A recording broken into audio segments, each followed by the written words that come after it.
Yeah, Zohran Mamdani. Yeah, we're going to talk about him. I know a lot of you have been asking me to talk about it. And I was waiting for it a little bit because I wanted to see what happens in the primary. And now that it has happened, I feel like it is a more serious thing to talk about now.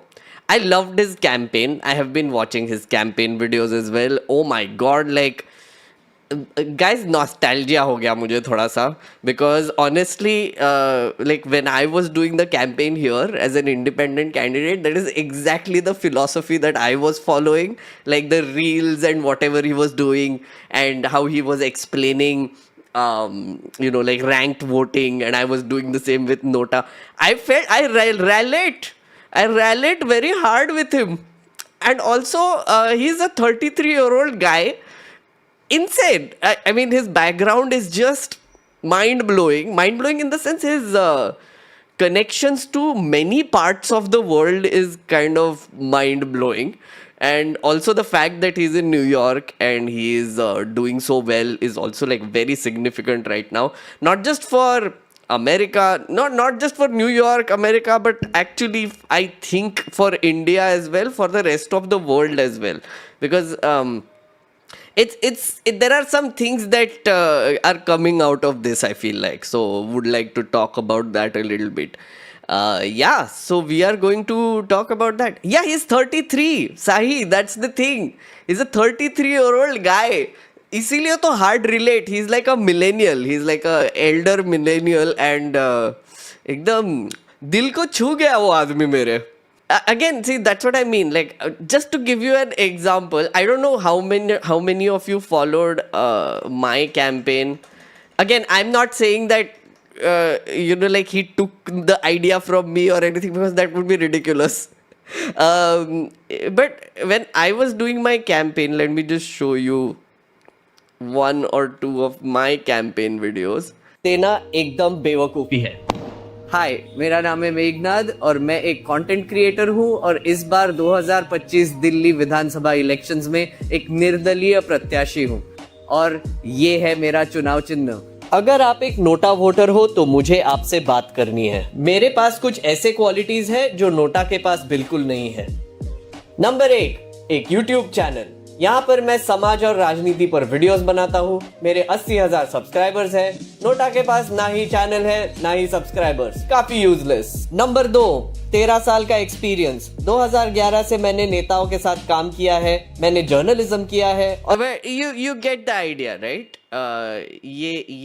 There was another word. Content creator election लड़ने निकलता है तो क्या होता है, यही question का answer ढूंढने निकला हूं मैं. हाय, मेरा नाम है मेघनाद और मैं एक कंटेंट क्रिएटर हूं और इस बार 2025 दिल्ली विधानसभा इलेक्शंस में एक निर्दलीय प्रत्याशी हूं, एक इंडिपेंडेंट कैंडिडेट. ये है मेरी कॉन्स्टिट्यूएंसी मालवीय नगर और ये है मेरा चुनाव चिन्ह.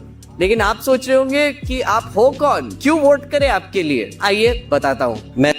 सो the larger point I was trying to make was that my philosophy while campaigning was also that I wanted it to be like a relatable campaign which is very real, like like तुम्हारे जैसा हूँ. And I honestly mean it. Like, I mean, you deserve a representative who is exactly like you. And Zohran's like campaign was also like so relatable. I'll tell you a little bit more about him, but look at this one. भाइयों और बहनों, इस election में सिर्फ 20 दिन बचे हैं और चॉइस मेरे और एंड्रू कोमो के बीच में है. अगर आप पहली बार इलेक्शन के बारे में जान रहे हैं तो ये है जो एंड्रू कोमो ऑफर कर रहा है. आज मेरे पास बिल्डिंगें हैं, प्रॉपर्टी है, बैंक बैलेंस है, बंगला है, गाड़ी. I can't copyright strike. जैसे हमने $8 मिलियन रेज किया है, 6 लाख से ज्यादा दरवाजे खटखटाए हैं और बस इतने करीब यूज करते हैं. सबसे पहले look at him, like I mean he's using lassi to explain ranked voting. उसे हटा दिया जाए. That was so good. Campaign Trump के डोनर्स के पैसे. It's just so relatable, this guy. And I was really enjoying his campaign videos. I mean, I was like, holy shit, yeah, this is, I feel, guys, this is the future of politics that we are looking at. And I genuinely believe, and if I may say so, if I may brag a little bit, I feel like I was way ahead of my time when I did that campaign, the independent campaign. But I feel like this is coming to India as well. This is a millennial style of campaigning, which I think we will see more and more of, because like 30 plus year olds are now coming into the political picture and trying to do their own campaigns and trying to like make a mark for themselves in the political scenario. I feel like, yeah, we are in for a good time. We are in for an interesting time ahead. Finally, a politician doing what he's supposed to do, being relatable, shows that he's trying. Yeah, also, like, why shouldn't you be relatable? Like, that is the one question I had. What our politicians tend to do abhi when they campaign is that they put on this air of professionalism, and all the social media companies, etc., who are working with them, let's call them production houses, right, who are making their campaign ads or whatever. Like, एक example देता हूँ मैं. Look at this. This is the Modi का परिवार हूँ ad. Look at how professionally it is done.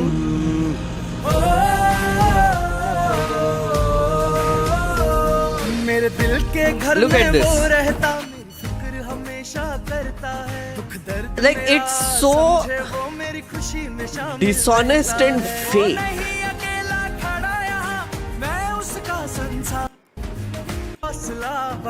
And they spend intense amount of money to do this, by the way. Intense amount of money. I don't think young people get affected by this anymore. I don't think these ads work anymore. Like, young people, especially, I would talk millennials and later, right, who are getting really tired of this style of campaigning. And what is worse, Fir Laenge Kejriwal, is this the one? Campaign song?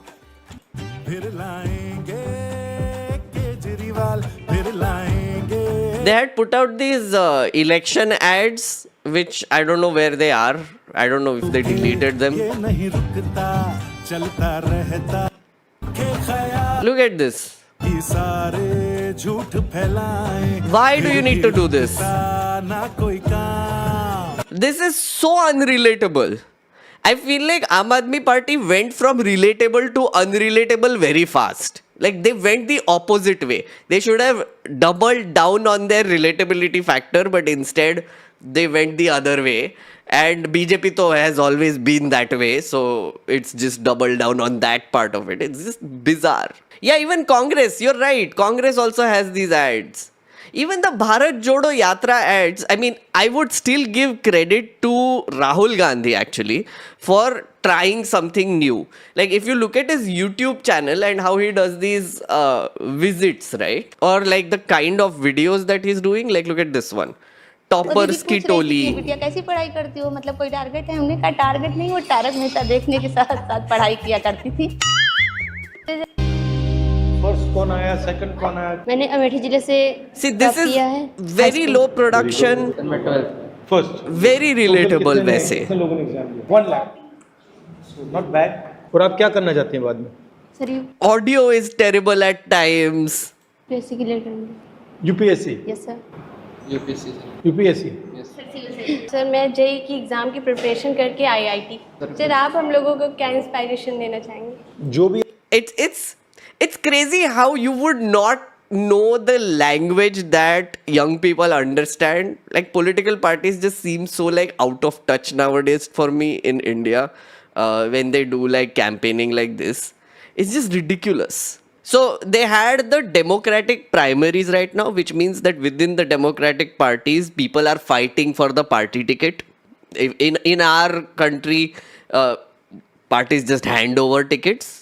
In their country, they have come up with a subsystem of election where parties themselves hold elections first to decide who the candidate would be from their party ticket, because it's a two-party system.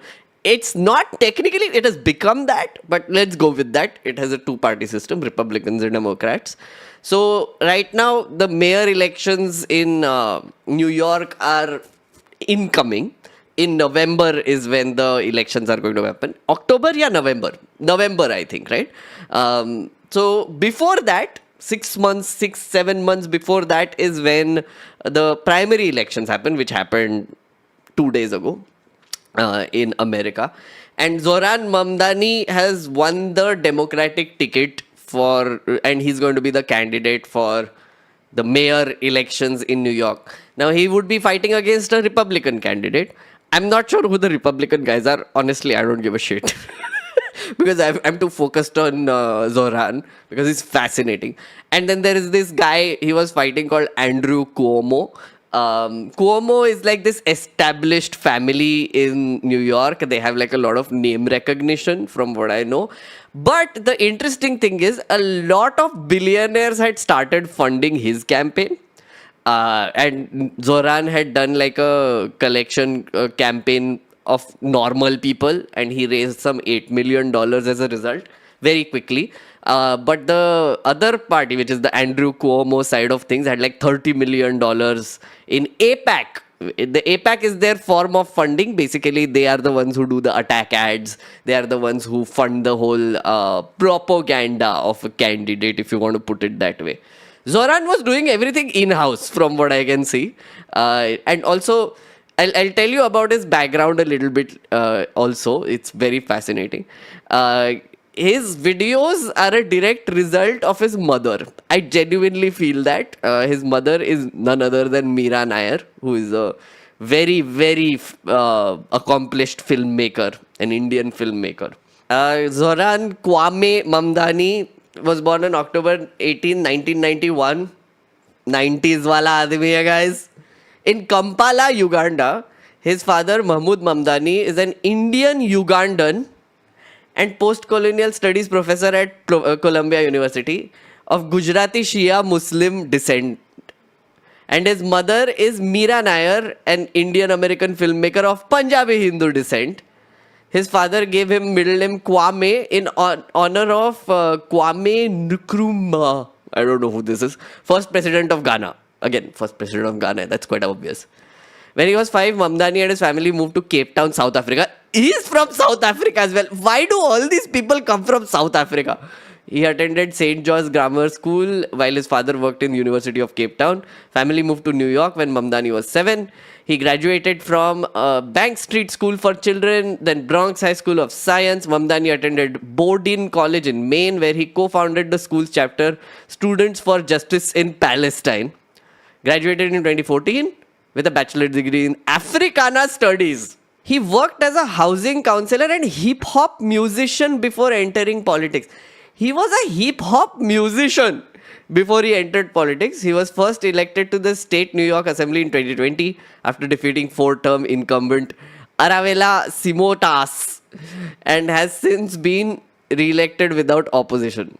And he announced his candidacy 8 months ago. So the campaign was very long, by the way. It didn't just happen. He's just coming on a lot of people's radar right now because he won the Democratic primary. But look at all the links he has, right? He's a Muslim, right? His dad is a Ugandan Indian of Gujarati Muslim descent. His mother is a Punjabi Indian descent woman who is a filmmaker. His dad is a professor in Columbia University, which is a big deal. And they live in New York, which kind of like encapsulates what New York is. I feel like Zohran, in a very real sense, is New York and larger America, if I may say so. From what I understand, like New York, of course, the biggest city in America, financial center, very cosmopolitan, like insanely cosmopolitan. People from all over the world flock there. I think a comparable city to that would be Dubai. But New York is more organic than Dubai. Dubai is like a giant amusement park, which they have built to attract like people from all around the world, which has worked, okay? It is like a giant cement, glass, fancy lights amusement park, which is Dubai. New York, on the other hand, is a little more organic in its growth. And people have flocked there for centuries from all over the world. It interesting universities there. Their education system is very good. At least the higher education system, school system, I'm not so sure anymore. But the thing is, if there is one place on earth which you can call representative of humanity as at large, it would be New York, for me at least. I feel like when I say humanity at large, because America itself has welcomed like migration for ages, right? America was built on the backs of migrants. I mean, it is not a controversial statement. It is true. It is true. The reason why that country is so successful is because it has managed to assimilate multiple cultures, ideas, and people from all around the world who come to that country. They have opportunities there, a bit unfettered, more unfettered than the rest of the world. Free speech is an important thing that Americans respect, and that is why ideas have blossomed, and it's like a melting pot, America. And New York is like a microcosm of that philosophy. I always felt that. So this Zohran thing is like a ray of hope in a very different way. Just to tell you, from my understanding, the way right now American politics is working or running, it is a very pro-capitalist, billionaire-friendly government. Okay, Trump is like, as I said, Trump is a reality show. He is a face, right? So he's the one who is like sort of constantly keeping people busy and thinking about him and how America is great and all the things. But the backing that he has gotten is from billionaires. Now, billionaires want, of course, control over capital. All sorts, any sorts of capital, right? This includes like virtual capital, which can be cloud capital. Like, for example, Amazon is one example of how it owns cloud capital, right? And it turns America into a technocracy, right? All these people who is Meta and Google and all these billionaires who attended his inauguration, those are the ones who are the true capitalists in the world right now. Okay, again, it's neo-capitalism, I would call it. Neoliberalism bhi nahi, but neo-capitalism. It's a different form of capitalism. One word which is great is technocracy, right? Tech leaders who want to own as much virtual and real capital as possible. So they are funding this Republican Party and the candidates. The other people who are funding them are pro-war people. Okay, I would say, like, of course, Israel is one of them. There is a lot of funding coming from Israel. But weapons companies, airlines, all these companies who want to sort of sell their wares. Also fracking companies. So old school energy companies like oil companies and who want to do fracking. So environmentally destructive, I must say. So again, it's the same logic. They want more control over capital. That is the government that is in place in the US right now. The tragedy is their opposition, which is the Democratic Party, is also kind of that. Because the same people ended up throwing money at both parties. So Democratic Party was, as they call it, minofying. So they didn't have any real agenda of their own which would oppose this philosophy, which is like technocracy, oligarchy. And the larger Democratic Party, which includes Kamala Harris, she never condemned in Israel's actions. She never gave like policies which are really different from what the Republicans were saying and Trump was saying, etc. So they were also like moving rightwards because they thought that, oh, this is what America wants.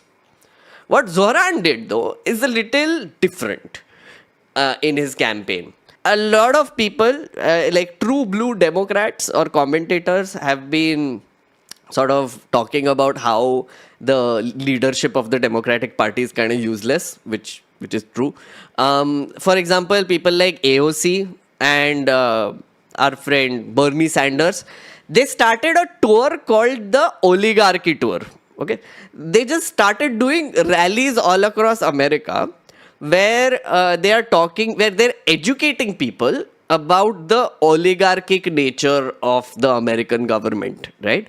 They talk about billionaires, they talk about capital control, they talk about why things are getting more expensive as a result, how it is destroying what America was. It's called Fight Oligarchy. Yeah, my bad. I mean, the oligarchy tour is what? Fight Oligarchy tour. Yes. True. They are not promoting oligarchy. Yes. So those are so Zohran Mamdani sort of comes from that side of things. I think he also got endorsement from Bernie and AOC. I believe AOC came and campaigned for him in the primary also, if I'm not wrong. Now, Bernie Sanders, for those of you who don't know or follow American politics much, is this extremely veteran politician who has won an insane amount of terms from Vermont. And I feel like he's one of those people who has kept like a principled stand right from the beginning and continues to keep a principled stand. Even though he's old as hell, he's basically a proper socialist by heart. Now, don't confuse socialism with communism, okay? Because that is where the Republicans are also attacking. Feel the burn, yes. Now, Bernie Sanders and AOC, who also is like of a similar bent of mind. In a lot of ways, I feel like AOC is like the successor of Bernie Sanders. Alexandria Ocasio-Cortez, for those of you who don't know. She's also a representative in America. Zohran is like the third rung. So, what I like about America and the system that they have generally, right, is that you can look at this mayor election, right? So, for example, there is on the political spectrum, you have like the centrists, okay? Now, I'm just making like broad strokes here. You have the centrists. There are the people who are moving right, okay? Which is, if you take like Trump, he has managed to push the entire government rightwards, right? They are more like free market people, but not really.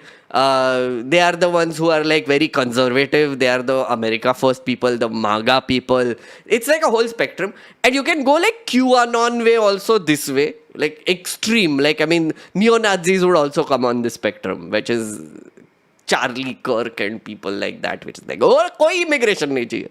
Legal immigration, no, immigration hi nahi chahiye, right?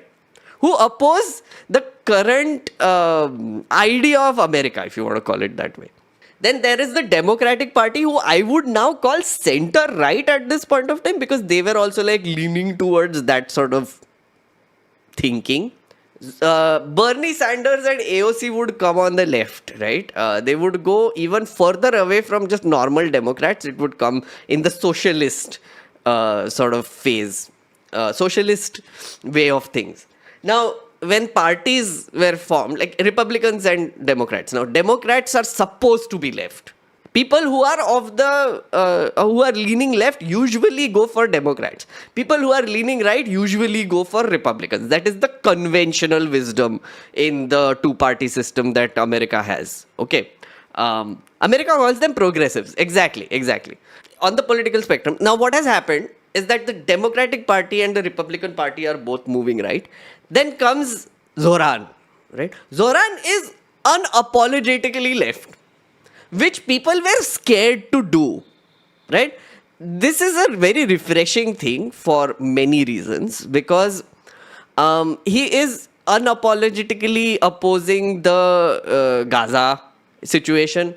He is also opposing anti-Semitism. How can you do that at the same time? Very easily is the answer.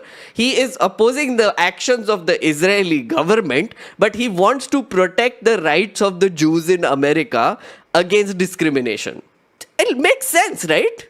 Makes sense. And because New York, and this is important, has the second largest Jewish population in the world after Tel Aviv. So there are a lot of Jewish people. And this guy is Muslim. So, one of the conventional sort of the wisdom that I was seeing from commentators, especially from the right and everywhere, was that this guy he will not win because he's Muslim, because there is a giant amount of Jewish population there. Turns out, they don't give a shit.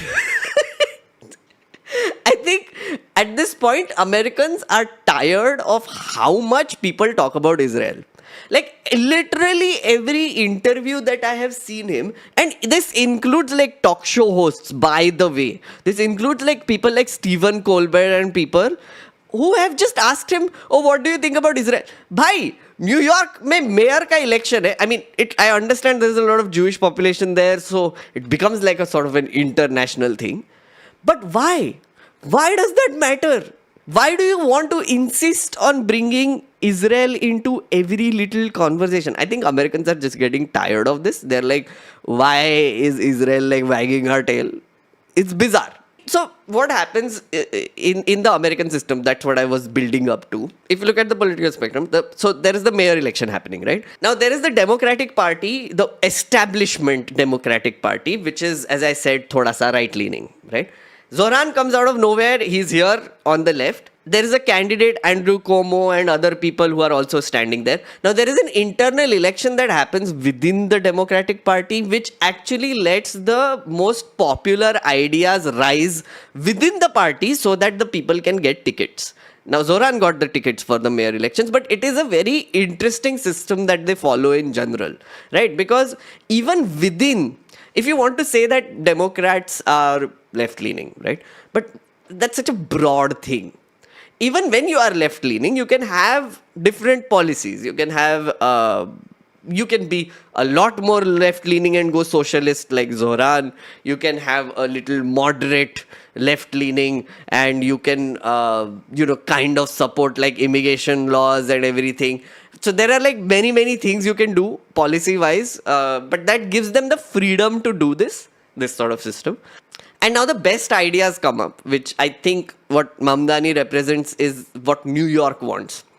Another important point. In the last election, when Trump won, New York saw the largest swing towards Republicans, which everybody was shook by. New York, which is a traditionally democratic stronghold, blue-leaning state or city, they saw like a massive shift towards Republicans. Now, Zohran ke interviews, if you see it, he talks about this, which is very interesting. He said, the first thing he did is he went to those people.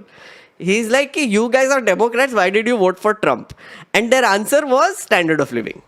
It's like, everything is getting more expensive. What are we supposed to do? Like, and your party, which is the Democratic Party, is not giving any answers. Trump, on the other hand, was sort of giving answers. So they were disappointed with their leadership, Democratic. So they voted for Trump. So there was a swing. So Zohran wanted to bring them back. And that was his first goal, which is like all the people who are shifting away from democratic ideals, he wanted to bring them back. And that's why he doubled down on socialism. Dude, guys, I have to say this. Man stole like Kejriwal's ideas. He went so socialist welfare. He's giving free bus transport in New York. He wants to start a cooperative grocery store chain, which is not like the Amma canteen, which is like government funded, but more like Apna Bazaar. Do you guys know Apna Bazaar? Do you remember Apna Bazaar? I don't know how old you are. But it's like a cooperative run grocery store. Okay, so like the cooperative is the one who is running it. So the idea is not profit margins. The idea is to keep the store running, right? At the most reasonable prices possible. Everybody gets a share. Everybody gets a job. That's the idea, right? The profits which you get, the minor excess profits that you get from a cooperative society will be reinvested back into the cooperative and shared between everyone. Mamdani wants to start a grocery store chain in New York, which would be cooperative run, which is very interesting to me because I have not heard this in a while. American politics has just moved so right and so like neoliberal and so pro-capitalism that they don't entertain any socialist ideas. Or at least the media is projecting it this way that the socialist ideas just don't fly anymore. What Mamdani proves is that they're wrong. They're wrong. That's not what people want. People want a lot of welfare. They want socialism. Because obviously when people are struggling to meet their standard, like literally everyday living expenses, they would expect some help from the government. And that is what welfare is. Which is The government's responsibility is to help people live properly. And America, for some bizarre reason, or at least the media and the establishment, wanted people to believe that that is a failed system. It's not. In India, everyone is on welfare. There's the victory speech. In these dark times, I know that it is harder than ever to keep faith in our democracy. It has been attacked by billionaires and their big spending, by elected officials who care more about self-enrichment than the public trust, and by authoritarian leaders who rule through fear. But above all, our democracy has been attacked from within. For too long, New Yorkers have strained There's to one find with a leader Kaneez. who represents I'll us, see that. who puts us first. And we have been betrayed time and again. After so many disappointments, the heart hardens. Belief becomes elusive. I have to say, man is extremely charismatic. A good-looking, charismatic guy is what I think their party desperately needed. And the weird thing is, from the looks of it, the establishment Democratic Party also doesn't like him. Because they got like funding from the same billionaires which are also funding Trump. I feel like he's causing like massive ripples in their party right now. Finding Love. Affordable housing, all of these amazing things, and we're so happy to support you and be there for you. But I think there's a big question a lot of New Yorkers want to know, especially myself, and that is, how are you going to find single people like myself find love? How are you going to help me find a man? Because you know what use? I thought we were going in a very different direction. What use is low cost or no cost childcare, but I can't find a man to have a child with? Yes. Okay. Well, first is I found my wife on Hinge. Ooh, okay, dating app. Wow. It still works. Okay. Just to let people know. Second is, I think we also need to give people more time in their lives. A lot of New Yorkers are basically on a hamster wheel of anxiety. Yeah. There's not much time. That's to sit in very the park. interesting. There's not much time to explore your own city. If you're always worried about if you have enough money to make your rent, if you have enough money to even pay for your Metro card, and so the love of your life may currently be too stressed about whether they can afford the most expensive city in the United States to find you. Oh, thank you so much. Thank you. That's great. Affordability is about romance. That's when you find your love, when housing is affordable. That's nice. That's a very interesting way to put it. He gets it. Zohran Mamdani's view on Narendra Modi. My father, his family comes from Gujarat in India, and his family is Muslim, I'm Muslim. And Narendra Modi helped to orchestrate what was a mass slaughter of Muslims in Gujarat to the extent that we don't even believe there are Gujarati Muslims anymore. And when I tell someone that I am, it's a shock to them that is even the case. And this is someone who we should view in the same manner that we do Benjamin Netanyahu. This is a war criminal. That's unapologetic. Again, America में तो वो बोल सकता है, हम नहीं बोल सकते. जोहरान बोल सकता है. I don't endorse this shit. क्या बोल रहा है ये आदमी? What is happening even? I'm outraged. How dare?